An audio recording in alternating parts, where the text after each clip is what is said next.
Yeah, I can do this.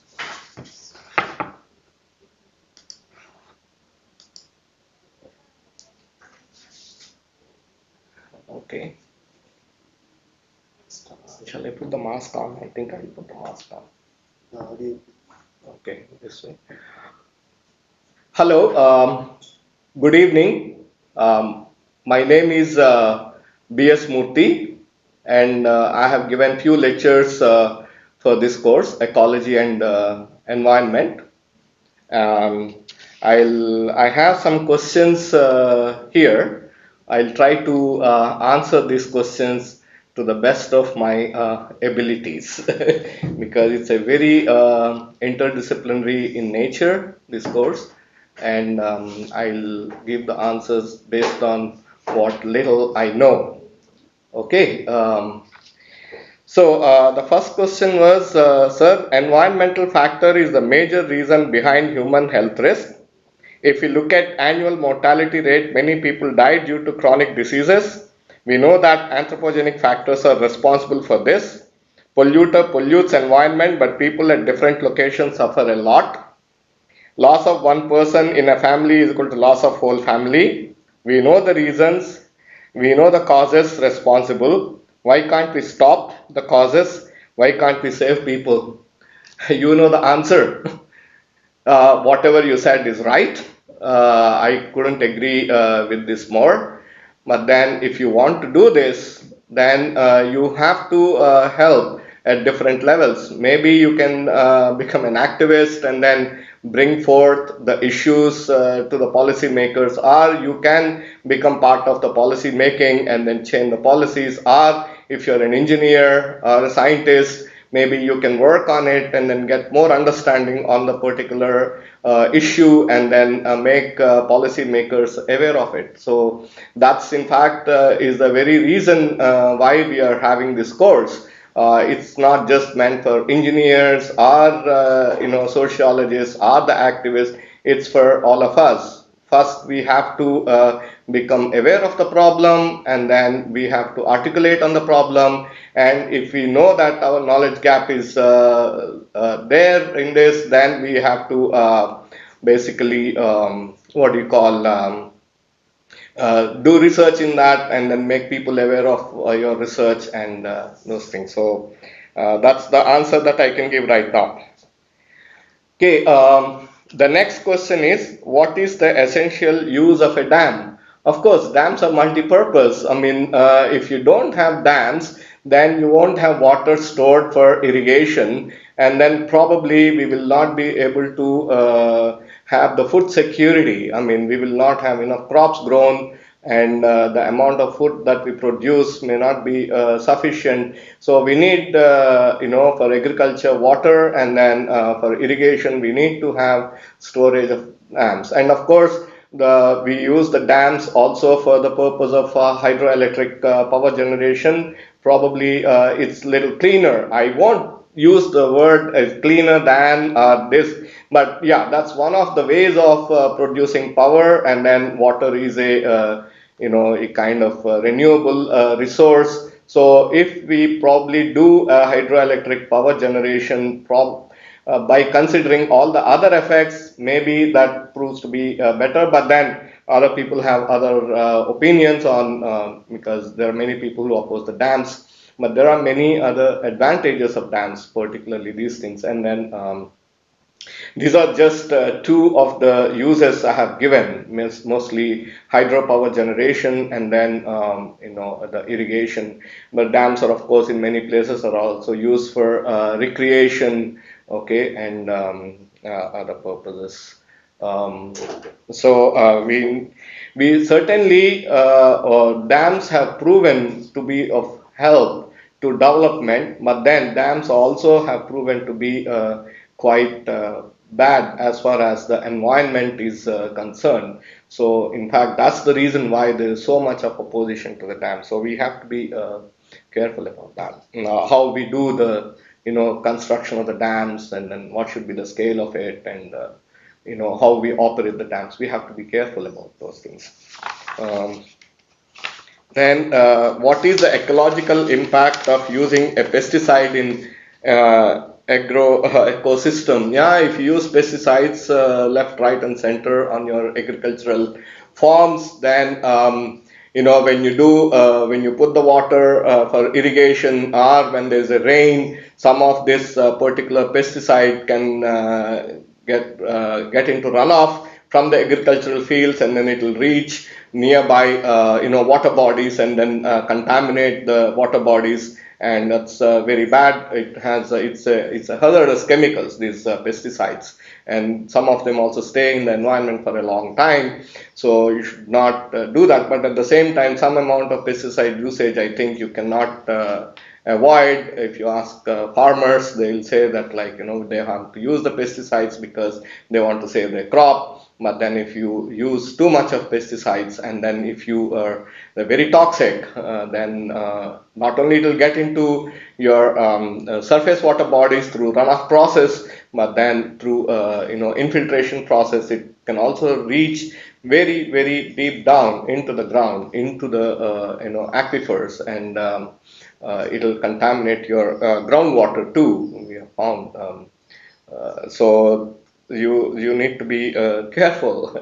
As I said, in all these things, there's always this debate about the development versus protection of the environment and protection of the ecology, and it's always very difficult to answer this question. But what we are trying to tell through this course is, even if you are not going to give up on your development agenda, but at least do this development a little bit more sensitively, with more sensitivity towards the environment and ecology, and that's what we are trying to do through this course. Okay, the next is, by the time we are moving further in this course, it feels environmental protests all around the world have their point, because many of our solutions are not permanent. What are your views on it?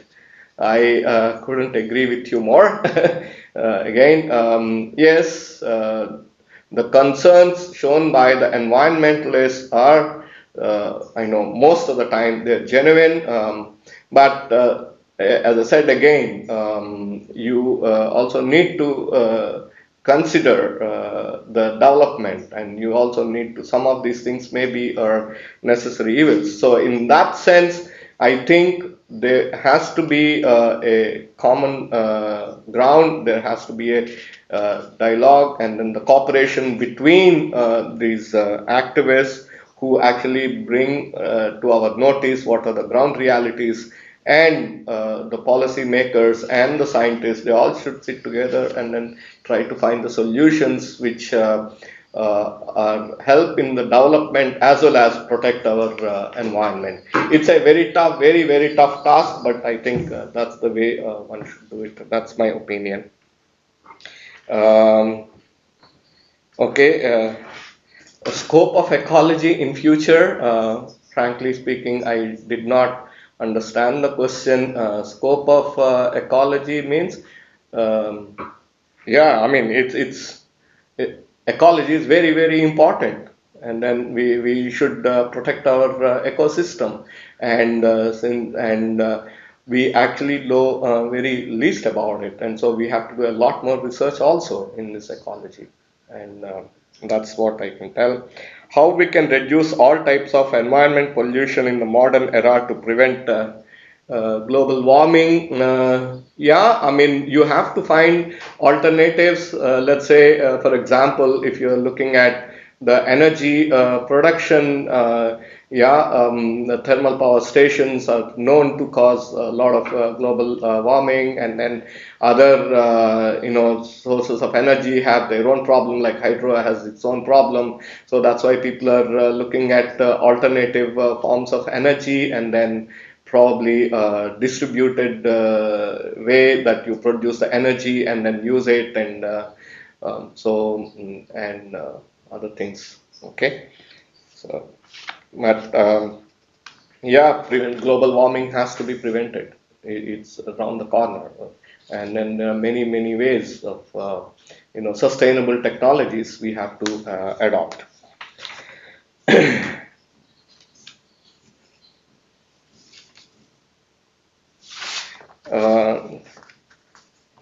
can we plan for a huge production of electricity from solar energy plant which can 20 megawatt within 1 kilometer range? My apologies, I will not be able to answer this question right away because I don't have knowledge on this, that much of knowledge to give you a very focused answer. What I would do is probably when Professor Jayanti Srinivas gives his 4 lectures or 3 lectures on energy, sustainable energy, probably you can pose this question. Or maybe I can also ask him and then ask some of my colleagues who are knowledgeable and then probably post it on email. Okay, so that's what I can say right now. How can law become instrumental in conservation and regeneration of forests in India in order to curb environmental degradation? Is there a need to usher in novel institutional legal reforms to ameliorate the deplorable state of ecological affairs in India? If so, what can be the alternative to address the situation? Yes, of course. The policy that you have for maintenance of forests, the management of the forests, and how the law is, what kind of laws we have, and then how that particular law is implemented. They're all absolutely important as far as the maintenance of ecology and then maintenance of forests are concerned.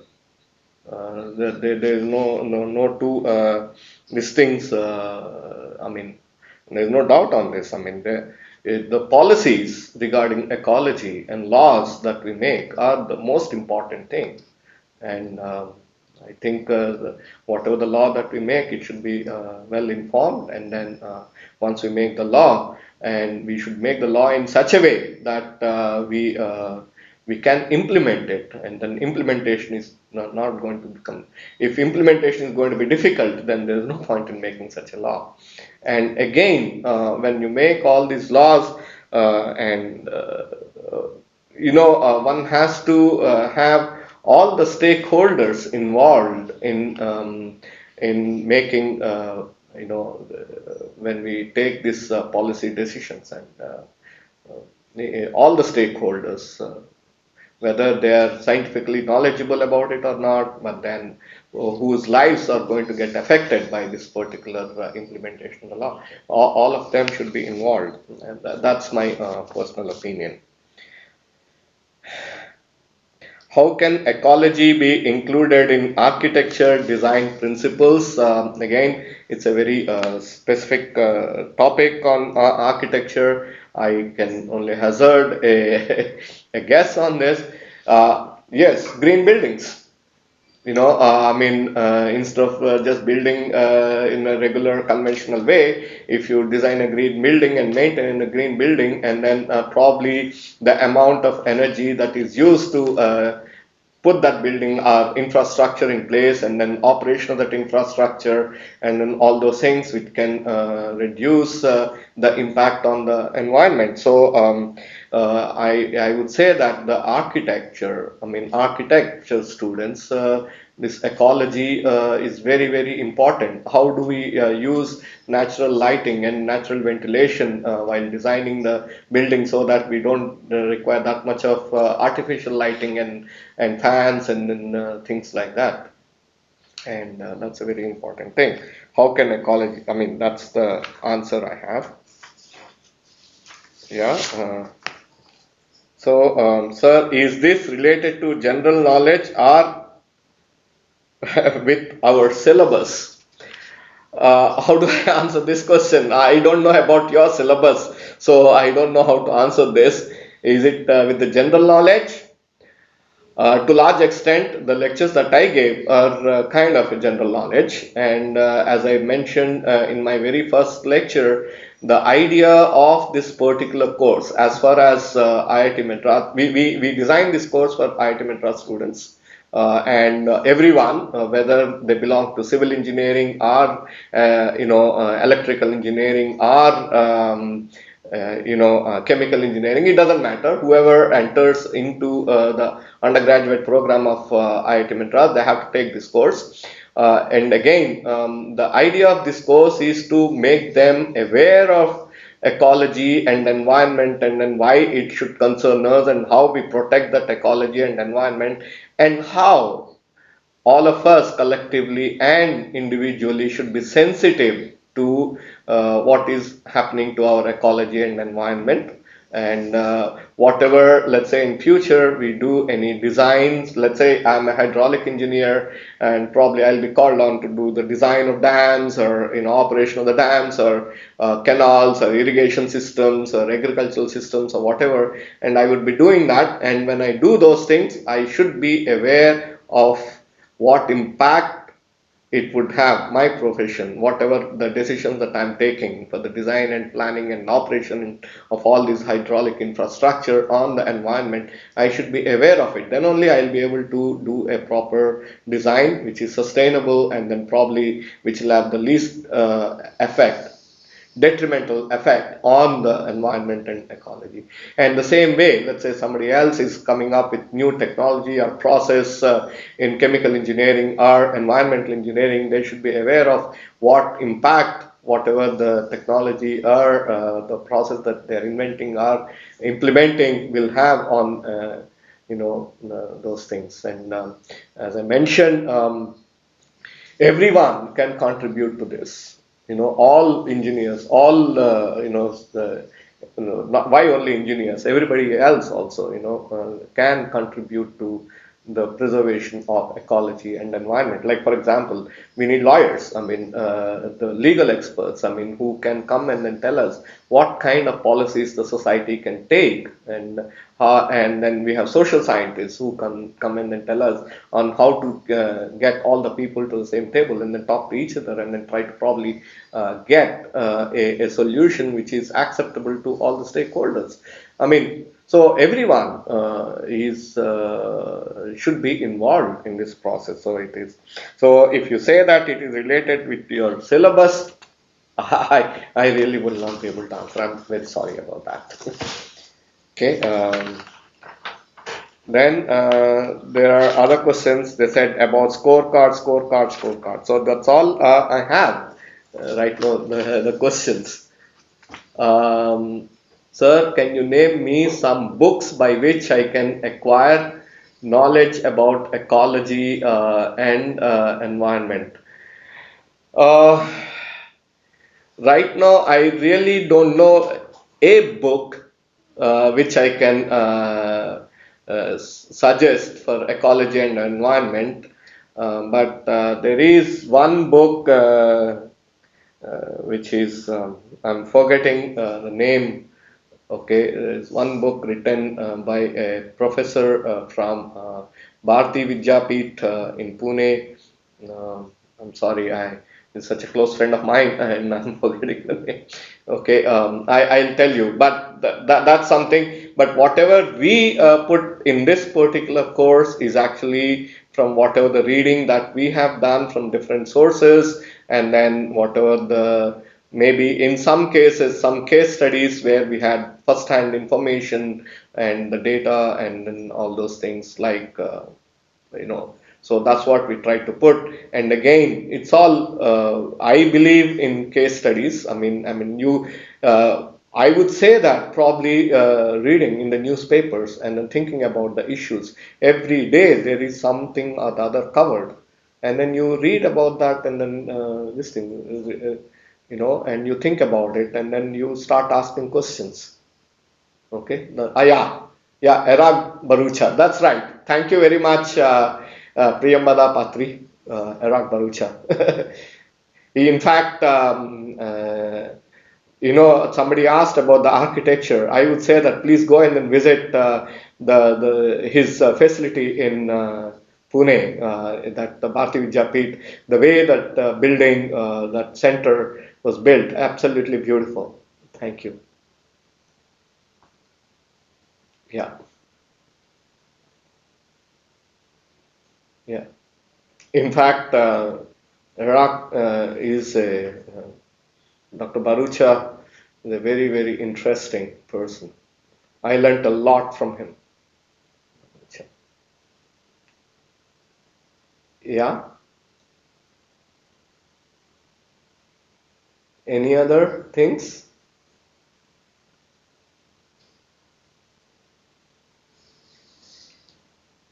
How do you find these lectures?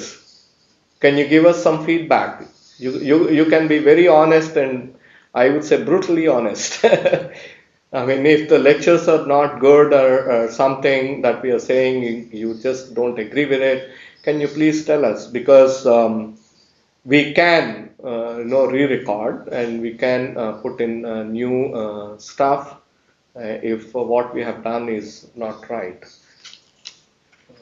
Can you please tell us, are they useful for you? Are these lectures useful for you?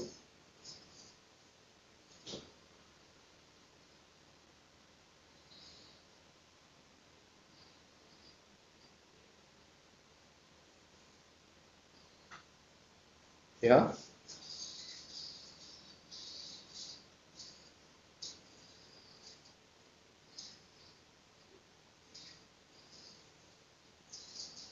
Anybody else? Thank you very much to the two persons who have said the course is good. Yeah. How many are there right now on live? 16. Huh? 15, sir. 15. Okay. Only 15 are there. Yes, sir. But I believe quite a few have registered for this course. Oh, yes.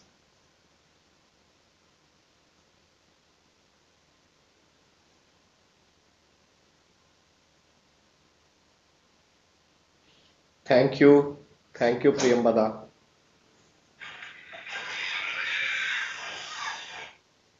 Yeah, that we were told very clearly that the attention span gets lost if you go beyond 25 to 30 minutes.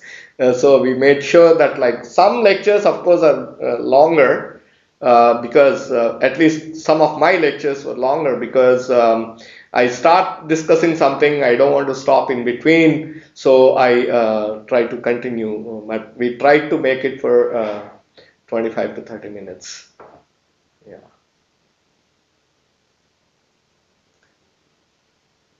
Yeah. Okay, thank you. You'll take the examination. But I know that this NPTEL course, there are exams and then there are certificates given.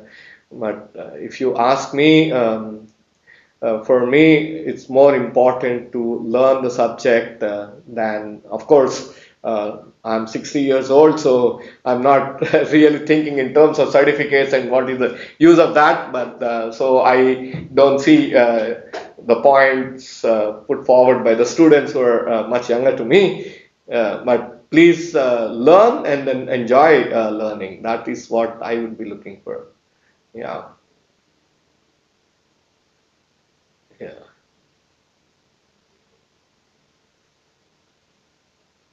Yeah.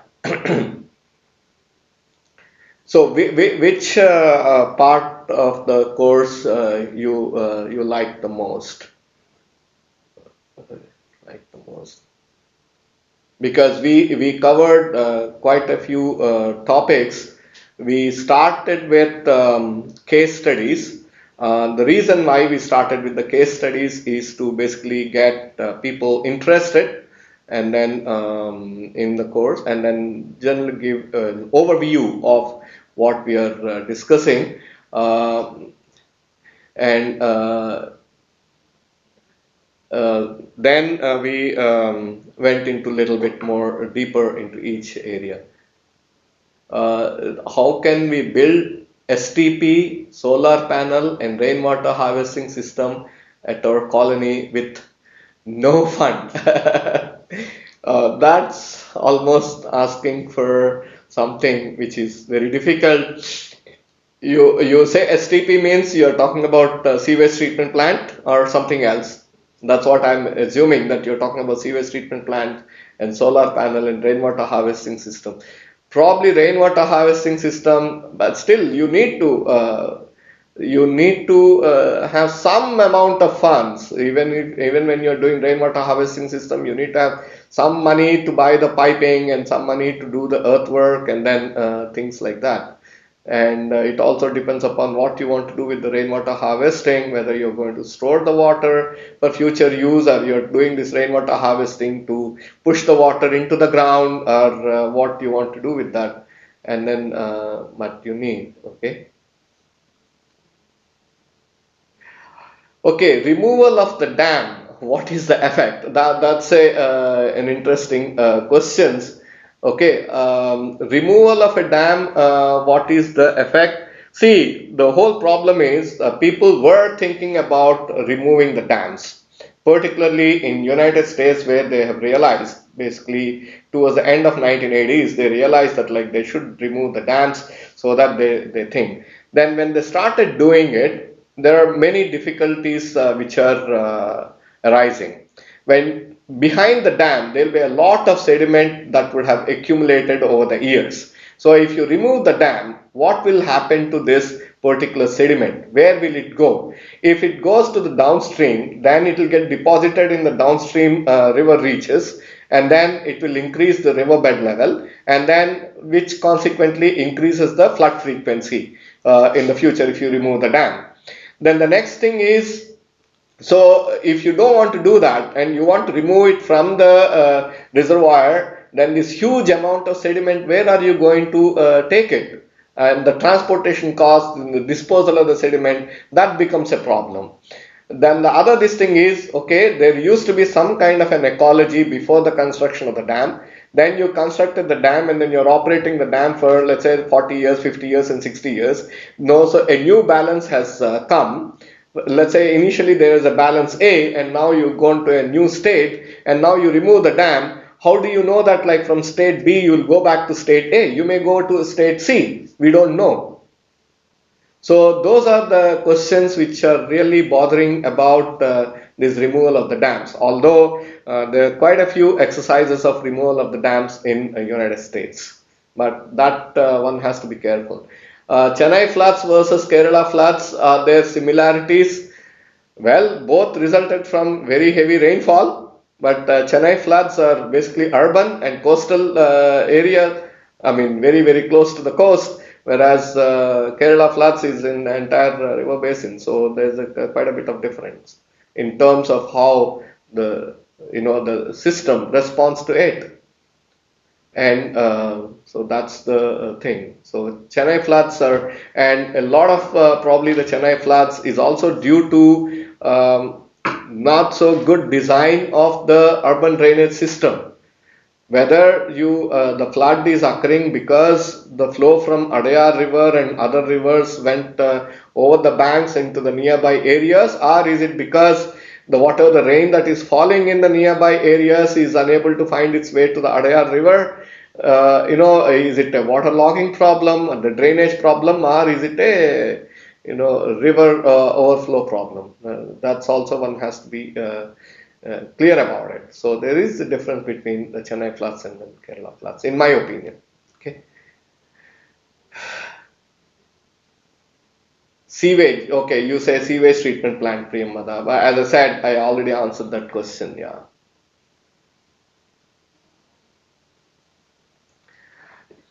Can we give feedback or ask you questions after the assignment submission date is over for that week? I wish not to disturb, but sometimes questions crop up much later too. Absolutely no problem. Vidyudipto, absolutely no problem. Please, my request is I'll give you my email ID. My email ID is bsm. Okay, bsm at iitm.ac.in. Can somebody type it up and see whether I have said it correctly? I just want to know whether you have, okay. Can somebody type it up if you have heard my email ID? I want you to connect to me directly. That would be the best. My email ID is bsm at iitm.ac.in. You think they will be able to get that? or we can do it from here? Which one? No. Send my email ID We'll send it. here. No, how do I send message?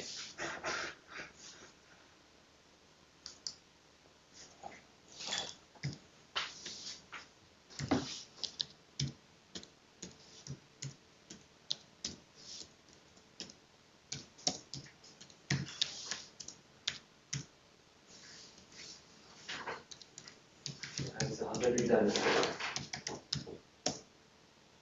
Huh? Someone put it.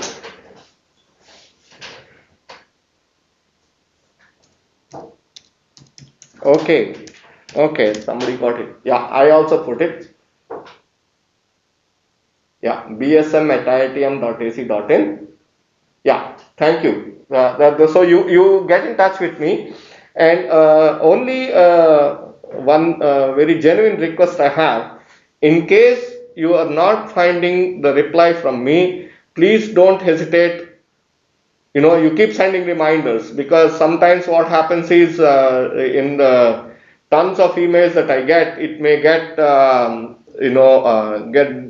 down to the pile, and I might miss it. So you please don't hesitate. You have every right to ask the questions, and then I have every duty to answer them. So you please send me directly. Okay, and then please remind me in case I'm delaying the response. That's, I'll tell you upfront. I mean, please do that. Okay, don't hesitate.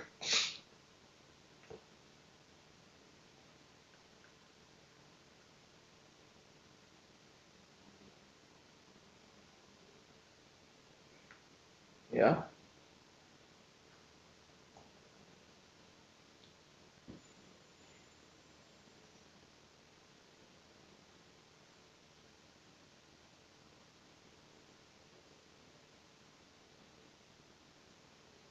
So, okay.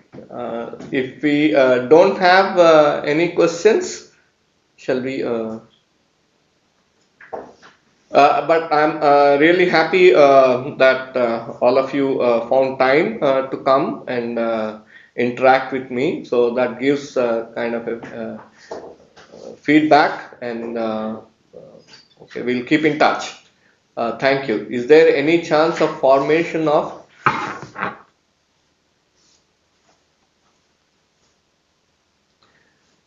ecology? Is already a science. I mean, the domain is already chance of formation of, yes, in ecological sciences or environmental sciences in future. Yeah, there are many courses.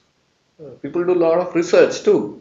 What I said here is actually a small part of ecology, and there's a lot to be studied, and then a lot has already been studied by others. Okay, there is. Yeah. Okay. Thank you very much.